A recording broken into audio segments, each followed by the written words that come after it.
Force, हिब्ज ul Tahrir, Jamaate Islami, Jammu Kashmir Liberation Front, Jammu Kashmir Democratic Freedom Party, Muslim League Jammu Kashmir, Tehreek Hurriyat, Muslim Conference सुमजी group, Jammu Kashmir National Front, Jammu Kashmir People Front League, Jammu Kashmir Peoples League, Jammu Kashmir Ittihad Musalman Awami Action Committee, और इसके साथ साथ Sikh for Justice और PFI को भी हमने बैन कर दिया।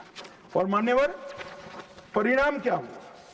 परिणाम ये हुआ 2010 में 10 से 15 की एवरेज ऑर्गेनाइज टाउन पिल्टिंग, हमने भी दृश्य देखे हुए जो समीर कपूर ने चिंता की थी, छोटी छोटी बच्चियां पथराव करती थी, 2564 सालाना होते थे, 2564 पथराव की घटना हुई।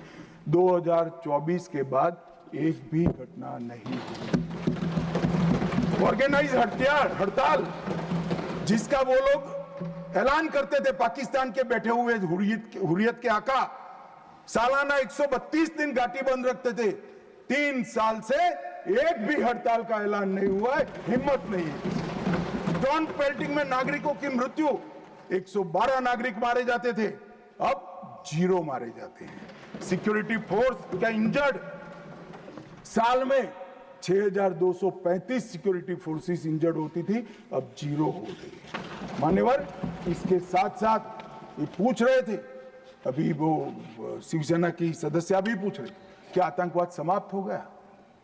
इतनी गहरी जड़ें कांग्रेस ने डाली है, समाप्त होने में बहुत देर लगेगी।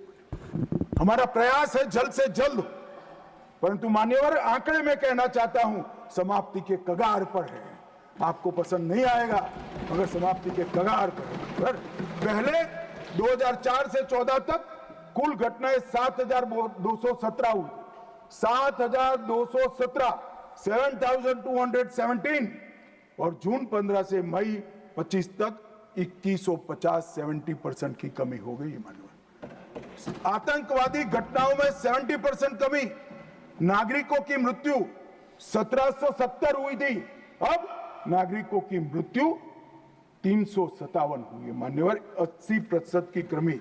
और सिक्योरिटी फोर्सेस 1060 मारे गए थे, अब 542 मारे गए हैं। मान्यवर, 49% की कमी। मान्यवर, इसके साथ साथ हमने कश्मीर के अंदर ढेर सारा काम किया है। मान्यवर, लगभग 59,000 करोड़ की 53 परियोजनाएं, चिनाब पर विश्व का सबसे बड़ा पुल बना, 8.5 किलोमीटर लंबी बनिहाल सुरंग बनी, उधमपुर श्रीनगर बारामूला तक रेल पहुंची, जोजिला सुरंग और बनिहाल सुरंग बने, रोजगारी का सृजन 63,000 लोगों का हुआ। जम्मू देश का पहला शहर बना जहां IIM, IIT और एम्स तीनों संस्थान वहां पर है। मान्यवर, पहला शहर। लगभग ऐसी स्थिति कश्मीर में भी तीनों प्रोग्रेस पर है। 40,000 नौकरियां दी, विस्थापितों को प्रतिनिधित्व दिया। कश्मीर पंडितों के 2 सदस्यों का नामांकन करने का कानून लेकर आए। और सबसे बड़ी बात मान्यवर, हमने भारत के संविधान का झंडा कश्मीर में फहराने का काम। ये पूछते हैं क्या हुआ? पहले 3 परिवारों तक राजनीति, ना पंच था, ना सरपंच था, ना तहसील पंचायत थी, ना जिला पंचायत। आज जम्मू कश्मीर में 34,260 जनप्रतिनिधि चुने हुए जम्मू कश्मीर के नागरिकों की सेवा करें। मान्यवर, पहले चुनाव होते थे। मुझे एक सेना के रिटायर्ड जनरल मिले, बाद में मैं बताता हूं। उन्होंने कहा, अमित भाई, हमारा काम तो मुख्य सुरक्षा का नहीं था, वो तो भगवान भरोसे थी। सबसे बड़ा काम फर्जी वोटिंग करना कराते थी प्रशासन। हम इनकार करते थे, कई लोगों को मेमो दिए गए, फिर भी हम अड़े रहते थे। 3%, 4% वोटिंग होती थी। आज नरेंद्र मोदी के शासन में जिला पंचायत के चुनाव में 98.3%। जनरल इलेक्शन में अब तक का सबसे ज्यादा वोटिंग आजादी से। ये बताता है वहां लोकतंत्र प्रस्थापित हो रहा है। मान्यवर, और 63% हुआ, और 1000 करोड़ से रुपये से ज्यादा पैसा पंचायतों को सीधा देने का काम किया। मगर मान्यवर ये क्यों हुआ, मैं आज पूरे सदन को बताना चाहता हूँ। मैं अभी इस बात को कभी उजागर नहीं किया, मगर मुझे लगता है मौका भी है और दस्तूर भी है।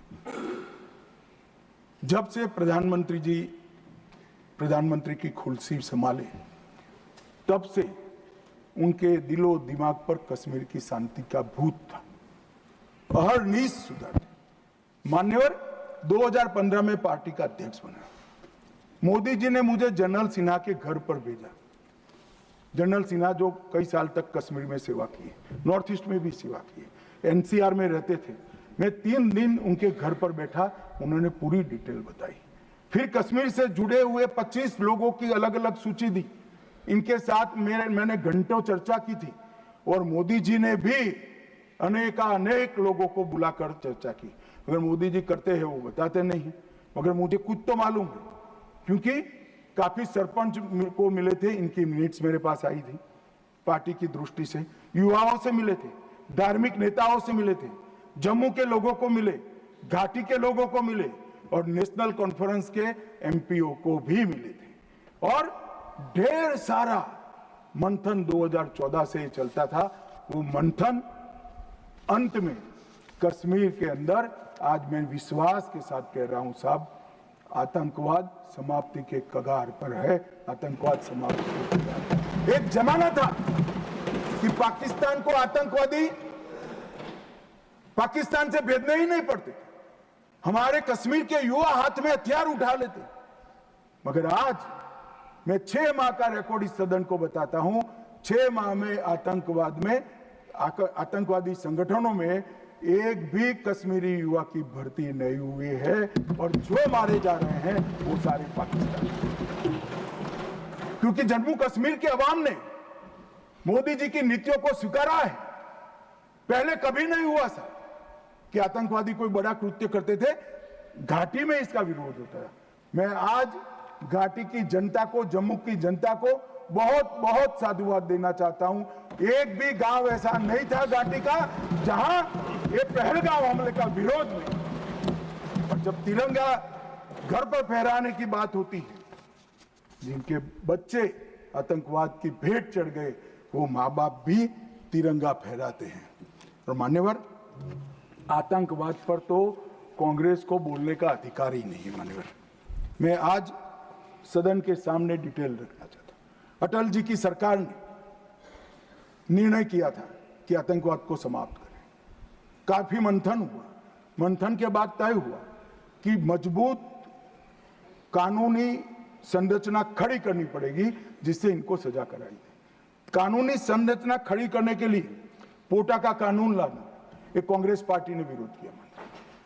मैं आज वो है नहीं, मगर पूछना चाहता हूं, पोटा का कानून का विरोध किसको बचाने के लिए किया था? खैर, उन्होंने तो विरोध किया, राज्यसभा में गिर गया। अटल जी का संकल्प मजबूत था, भाजपा का संकल्प मजबूत था। पोटा कानून संयुक्त सेशन में पारित कर दिया गया और पोटा का कानून आया, इसका अमल शुरू। मान्यवर, एक कांग्रेस पार्टी ने इसके घोषणा पत्र में लिखा कि हम पहली कैबिनेट में पोटा का कानून रद्द कर देंगे। अब मैं तो कई बार ऐसा सोच ही नहीं सकता, तो मुझे लगा ये झूठ मूठ का वादा कर रहे। और मान्यवर देखिए, पहली कैबिनेट में ही इन्होंने पोटा के कानून को रद्द कर दिया। और ये कांग्रेस टेररिस्ट की बात करी, टेररिज्म की बात करी, आप तो उसका पोषण करने वाली पार्टी हो। मान्यवर, इसके बाद क्या हुआ? 2005 में रामलल्ला के टेंट पर हमला हुआ। मंदिर उस वक्त नहीं बना था। मुंबई लोकल ट्रेन में 7 धमाके हुए, 187 लोग मारे गए। डोडा में हमले हुए, 34 हिंदू मारे गए। हैदराबाद में धमाके हुए, 44 लोग मारे गए। 2005 रामलल्ला का टेंट, 2006 मुंबई ट्रेन, डोडा 2006, 2007 2 बम धमाके हैदराबाद में, 44 लोग मारे गए। 7 यूपी में धमाके हुए, 13 लोग मारे गए। 8 रामपुर सीआरपीएफ कैंप पर हमला हुआ, 2008 आर्मी के काफिले पर हमला हुआ, 10 नागरिक मारे गए। 2008 आतंकी हमला हुआ, 246 लोग मारे गए। 2008 जयपुर में 8 बम धमाके, 2008 अहमदाबाद में 21 बम धमाके, 2008 दिल्ली में 5 बम धमाके, 2010 जर्मन बेकरी बम धमाका, 2010 वाराणसी में बम धमाका, 2011 मुंबई में बम धमाका, 3 लोग मारे गए। एक भी वर्ष खाली नहीं गए मन में। और हमें पूछ रहे हैं कि आपने क्या किया। 100 दिन तक पूछते ही रहे, कहां गए, क्या किया, क्या किया, क्या किया। अब मुझे बताओ भाई, 2005 से शुरू कर 2011 तक आपने क्या किया? कांग्रेस पार्टी ने क्या किया?